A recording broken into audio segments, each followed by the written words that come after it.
नमस्कार भाइयों और बहनों।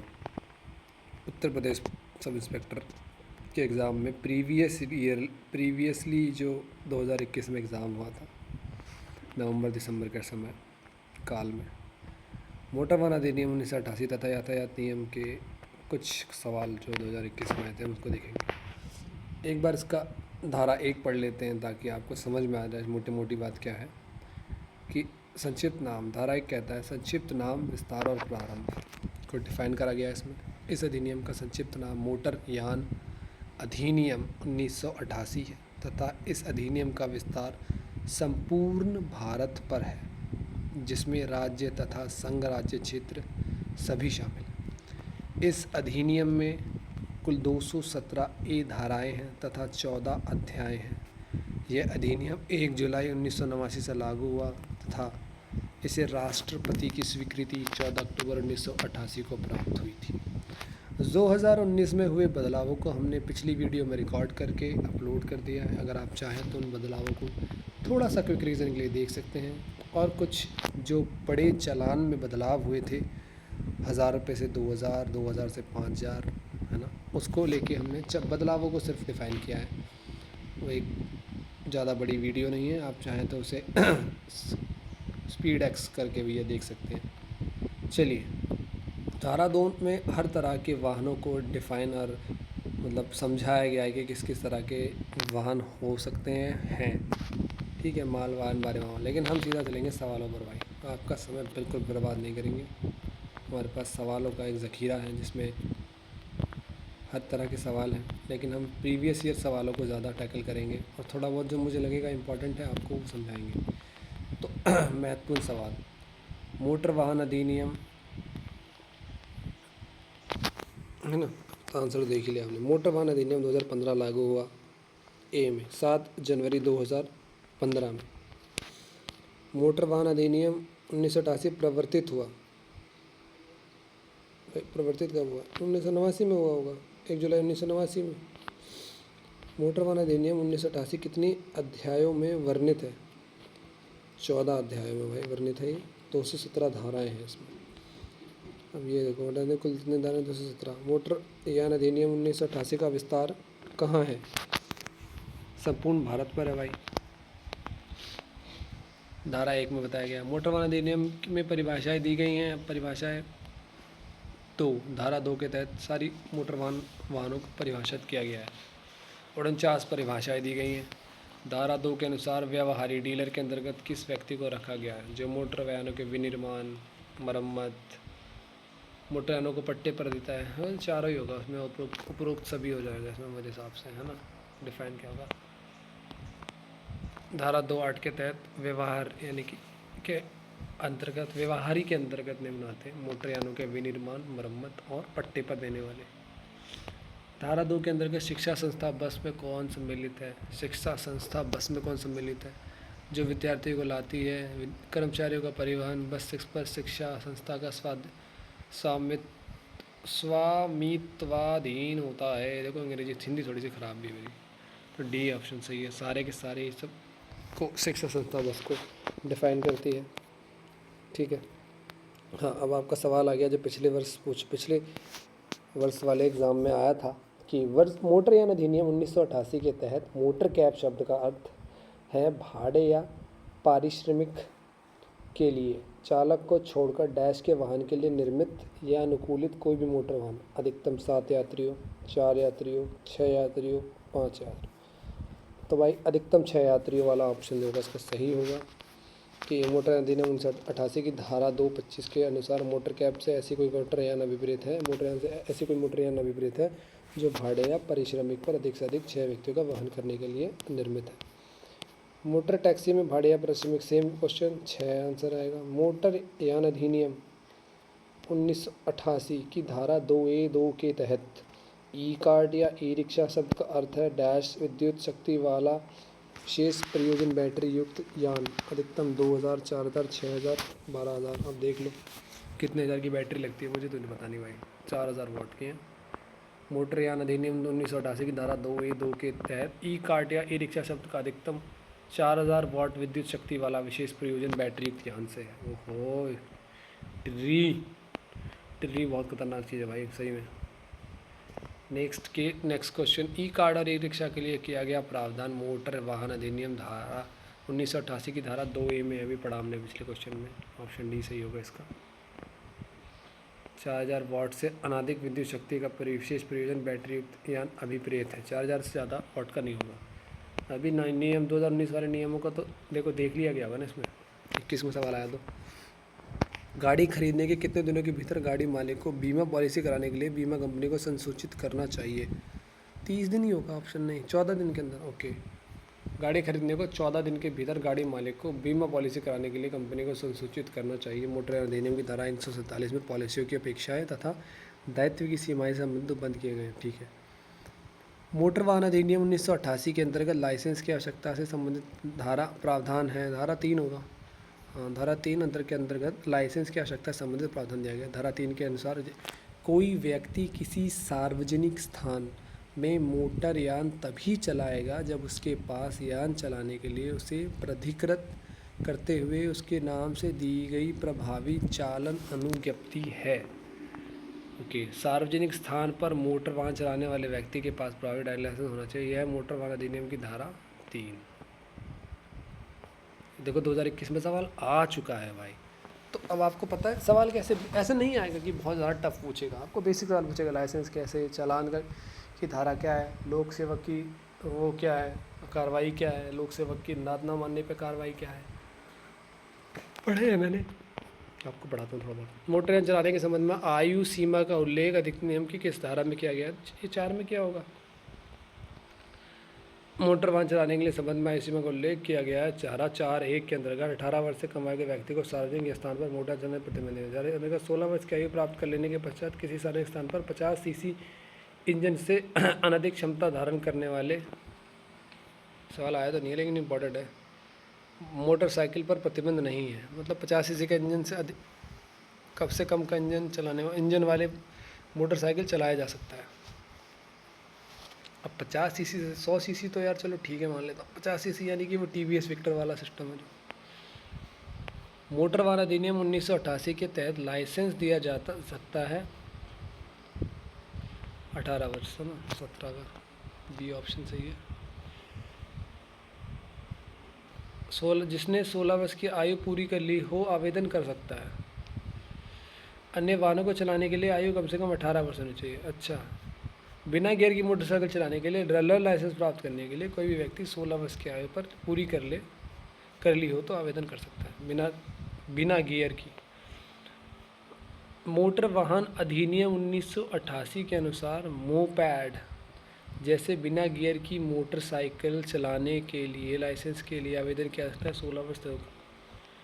मोटर वाहन अधिनियम के अंतर्गत सामान्य रूप से वाहन चलाने के लिए शैक्षिक योग्यता निर्धारित की गई है भाई। 10वीं पास होगा भाई, कक्षा 4 पास, ये सवाल है भाई।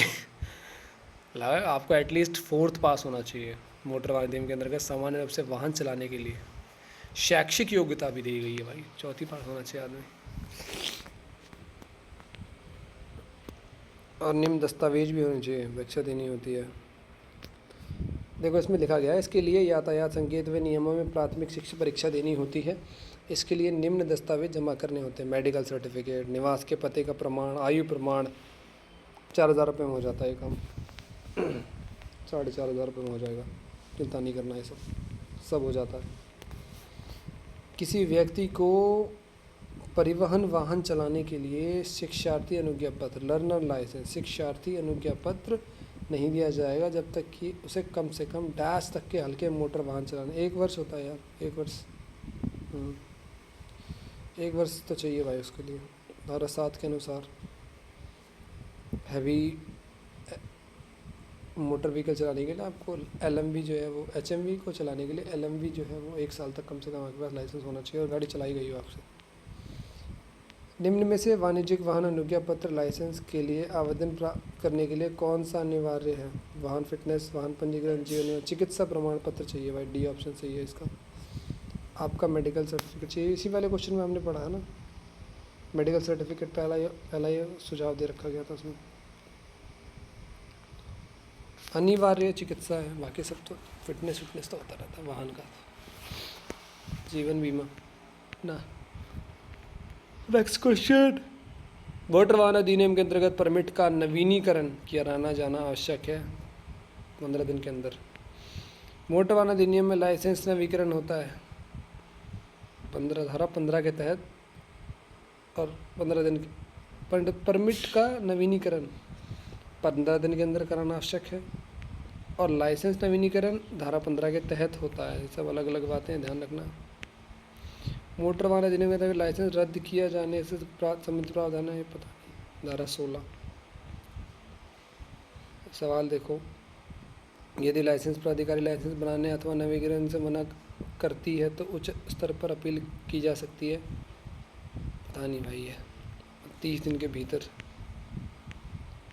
मोटर वाहन अधिनियम में लाइसेंस प्राधिकारी के लाइसेंस बनाने अथवा नवीनीकरण के लिए मना करने पर अपील का प्रावधान है। जिला न्यायालय, उच्च न्यायालय, यही ऑप्शन होगा इसका। उच्च स्तर पर कर सकते हो जाके। हाय, ये देखो, मोटे बड़े सवालों को हम ज़्यादा टैकल नहीं करेंगे, पहले पिछले साल के सवालों को चेक कर लेते हैं।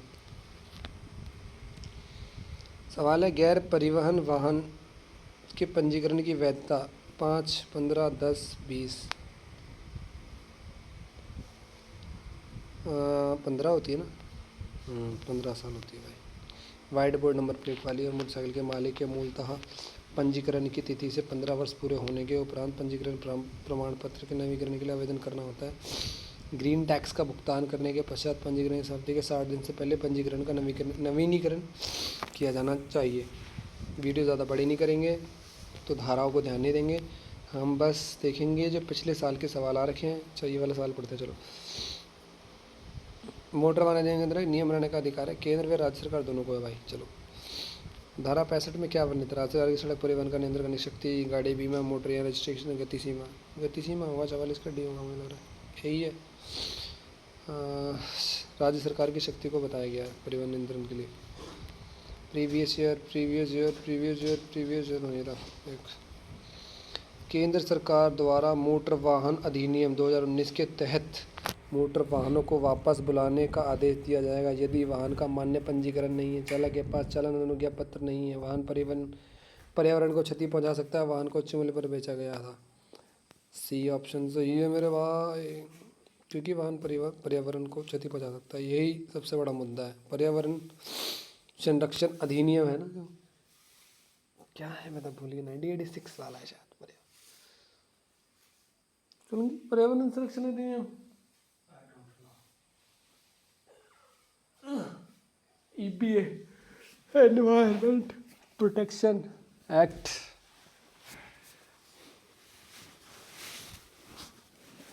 चलो चलो चलो चलो, तो किसी ड्राइवर से एक दिन में अधिकतम कितने घंटे का कार्य लिया जा सकता है? 8 घंटे या 16 घंटे चल रही है। अधिनियम की धारा 112 में उल्लेख किया गया है गति सीमा का, यानी ओवर स्पीडिंग का, स्पीडिंग नहीं, स्पीड का। अच्छा, किस वर्ष की आयु से अधिक के प्रत्येक व्यक्ति को मोटरसाइकिल चलाते समय या उस पर यात्रा करते समय एक सुरक्षात्मक टोपी पहननी चाहिए? 4 वर्ष भाई, ये सवाल आ रखा, कई बार सुनेंगे। 4 वर्ष और उससे ऊपर के व्यक्ति को हेड गियर यानी कि सुरक्षात्मक टोपी यानी कि हेलमेट क्या जैसी चीज़ पहननी चाहिए। देखो, सुरक्षा का ही विषय है, क्योंकि आप तो नहीं टकराओगे किसी से, लेकिन कोई आपको ठोक के चला जाएगा पीछे से। चालक का दुर्घटना के बारे में पुलिस स्टेशन पर सूचना देना किस नियम के अंतर्गत आता है? नियम 134, धारा ही है वो। यदि कोई व्यक्ति किसी सार्वजनिक स्थान पर बिना राज्य सरकार को लिखित अनुमति के दौड़ का आयोजन करा रहा है, उसे सजा हो सकती है 1 माह तक। वाह, दौड़ का आयोजन, गाड़ियों की दौड़ भाई, तो पैदल दौड़ नहीं, बिना राज्य सरकार को लिखित अनुमति है। पैदल दौड़ का भी है क्या? पैदल दौड़ का नहीं होगा, यातायात नियम की। हाँ, यातायात नियम को नुकसान पहुंचेगा ना इससे। ओके, पैदल का ही होगा ये दौड़। अगर रेसिंग के लिए अलग नियम है।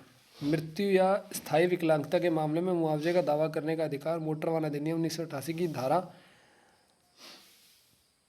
धारा सी मतलब 141। मृत्यु या स्थायी विकलांगता के मामले में मुआवजे का दावा 12,500 से 50,000 रुपये कर दिया गया है, और मतलब पड़े होगा शायद। ये फिर ज़्यादा ही था, 2 लाख वाला था, वो बीमा के ऊपर था। ये मुआवजा 12,500 से 50,000 रुपये तक मिल सकते हैं आपको। ये जहाँ पे लिखा नहीं है, बट हमने नेक्स्ट प्रीवियस वीडियो में कवर कर रखा है। लेकिन वजह किसी तृतीय पक्ष जोखिमों के निमित्त अनिवार्य बीमा में छूट नहीं है। किसे छूट नहीं है भाई? निजी वाहन को छूट नहीं है भाई। निजी वाहन, ये तो पढ़ा था। तीसरे पक्ष को जोखिमों के लिए वैध बीमा पॉलिसी के बिना सार्वजनिक स्थान पर मोटर वाहन का उपयोग, इसका पता नहीं है मुझे यार, क्योंकि सारी धारा एक जैसी दिख रही हैं। तो ऑप्शन आंसर से यानी कि पूछा गया थर्ड पार्टी को जोखिमों के लिए वैध बीमा पॉलिसी के बिना सार्वजनिक स्थान पर मोटर वाहन का उपयोग के तहत निषिद्ध है। ऑप्शन डी पढ़ रखा है मैंने यार, ऐसा नहीं है, मुझे याद है। बीमा के बारे में देखो, ये नहीं पढ़ेंगे, हम पढ़ेंगे वही जो सवाल रखे हैं बस। मोटर वाहन संशोधन अधिनियम 2019 के तहत नए यातायात नियमों के अनुसार बिना लाइसेंस के ड्राइविंग करने पर रुपये का जुर्माना लगता है। बताओ भाई, बिना लाइसेंस के, बताओ सोलंकी, बता, अरे बता ना। 5,000 रुपये का जुर्माना लगता है भाई, बिना लाइसेंस के ड्राइविंग करने पर। नए यातायात नियम पहले कितना था? 500 रुपये था, 10 गुना बढ़ा दिया गया भाई। मोटर वाहन अधिनियम 2019 के तहत नए यातायात नियमों के अनुसार स्पीडिंग और रेसिंग के लिए जुर्माना है 5,000 रुपये। मादक द्रव्य या सेवन करके मोटर, यानी कि दारू पी के, थोड़ा बहुत नशीला पदार्थ लेके, सिर्फ दारू नहीं और भी चीज़ें हैं मादक द्रव्य में, कितने माह तक का सज़ा हो सकता है? 6 माह तक का सज़ा हो सकता है। ओके, ये नहीं पढ़ेंगे, ये पढ़ लेंगे। मोटर वाहन अधिनियम 2019 के तहत नए यातायात नियमों के अनुसार माल वाहन के अधिक लादान पर 20,000 रुपये प्लस 2,000 रुपये लगाया जाता है। ए प्लस, ऑप्शन सी सही होगा इसका, बता दूंगा। देखो ऑप्शन सी सही है ना, सी सही है, ठीक है। मोटर वाहन संशोधन अधिनियम 2019 के तहत नए यातायात नियम के अनुसार अयोग्यता होने पर भी ड्राइविंग करने पर का जुर्माना लगाया जाता है 10,000 रुपये भाई। 72 का सी, 10,000 रुपये जुर्माना लगाया जाएगा अगर तुम अयोग्य हो, फिर भी तुम गद्दी चला रहे हो, गद्दी पे बैठ रहे हो। मोटर वाहन अधिनियम 2019 के तहत नए यातायात नियमों के अनुसार यातायात अधिकारियों के आदेशों की अवज्ञा के लिए जुर्माना राशि चलन की बता भाई। यही सवाल पूछा था मैं तेरे से 10 मिनट पहले पूछा। अधिकारियों की आदेशों की अवज्ञा के लिए जुर्माना राशि क्या है? 2,000 रुपये। हो गए हमारे कुछ, देखो अब 2 मिनट में हम कुछ 2-4 सवाल और करेंगे। मोटर वाहन अधिनियम 2019 के तहत नए यातायात नियमों के अनुसार 2 पहिया वाहन चलाते समय हेलमेट नहीं पहनने पर बताओ भाई क्या जुर्माना लगता है? क्योंकि 1,000 रुपये लगेंगे भाई। अगर मोटर वाहन अधिनियम 2019 के तहत नए यातायात नियमों के अनुसार किशोरों द्वारा किए गए उल्लंघनों के लिए जुर्माना राशि, किशोर 25,000 रुपये होगा यार, 25,000 रुपये, 25,000 रुपये लगेंगे किशोर, यानी कि 18 वर्ष से कम आयु के बच्चे और 16 से ज़्यादा के, 18 से कम 16 से ज़्यादा भाई आप 50 सीसी का इंजन चला सकते हो। बिना हेडलाइट वाहन चलाना कोई अपराध नहीं है। बिना इमोबिलाइज़र क्या होता है यार? सुनिए, इमोबिलाइज़र क्या होता है भाई? इमोबिलाइज़र, प्राधिकृत अधिकारी किसी व्यक्ति के वाहन को जब्त कर सकता है यदि व्यक्ति वैध परमिट या पंजीकरण नहीं है, वैध बीमा नहीं है, माल के अलावा अन्य लोगों को ले जाने के लिए वाहन गति सीमा से अधिक है। बस जब्त करने का अधिकार तो परमिट और पंजीकरण पे नहीं है, मतलब आपके पास कागज़ नहीं, परमिट नहीं, पंजीकृत कागज होना चाहिए। Okay, that's it for now. कुछ सवालों को हम अगली वीडियो के लिए छोड़ देते हैं, ठीक है। 20 मिनट की इस वीडियो में हमने कुछ सवाल, कुछ अच्छे खासी चीज़ों को कवर कर लिया है, और लगभग मुझे लगता है इतना ही इनफ है हमारी पढ़ाई करने के लिए। Thank you for watching the video. Do subscribe the channel and अगर आपकी कोई मदद होती है इससे तो प्लीज़ कमेंट करके बताना। और वो जो सबसे बड़ा नियम मैंने बताया था, अपने मुआवजे के लिए आप एफआईआर और केस कर सकते हैं, तो उसका ज़रूर लाभ उठाएं और हर बार कोशिश करें कि आपको अगर कुछ स्थायी विकलांगता आ जाती है किसी बड़े एक्सीडेंट के बाद, तो आप उसका फ़ायदा उठाएं। इस तरह से उसे ना जाने दें, कैश ना मांगें, उसे केस करके ले लो आप पैसा।